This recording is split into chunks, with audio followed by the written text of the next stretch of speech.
Évangile de Jésus-Christ selon saint Luc. Comme on écoutait Jésus, il ajouta une parabole parce qu'il était près de Jérusalem et que ses auditeurs pensaient voir le royaume de Dieu se manifester à l'instant même. Voici donc ce qu'il dit.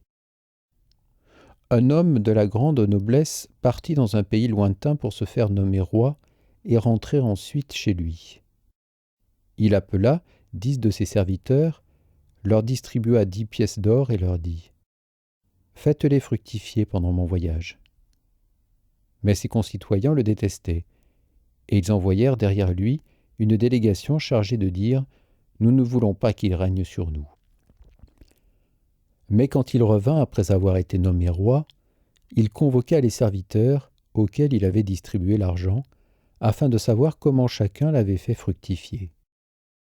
Le premier se présenta et dit « Seigneur, ta pièce d'or en a rapporté 10. » Le roi lui dit « Très bien, bon serviteur.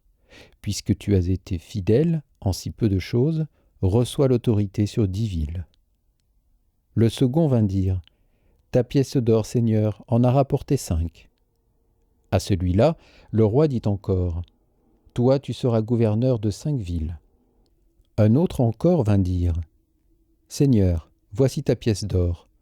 Je l'avais mise de côté dans un linge. En effet, j'avais peur de toi.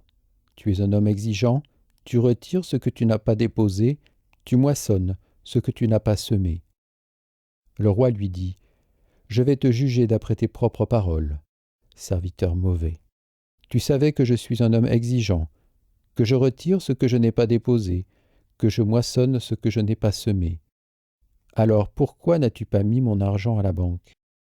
À mon arrivée, je l'aurais repris avec les intérêts. » Et le roi dit à ceux qui étaient là, « Retirez-lui la pièce d'or et donnez-la à celui qui en a 10. » On lui dit, « Seigneur, il en a déjà 10? Je vous le déclare. Celui qui a recevra encore. Celui qui n'a rien se fera enlever même ce qu'il a.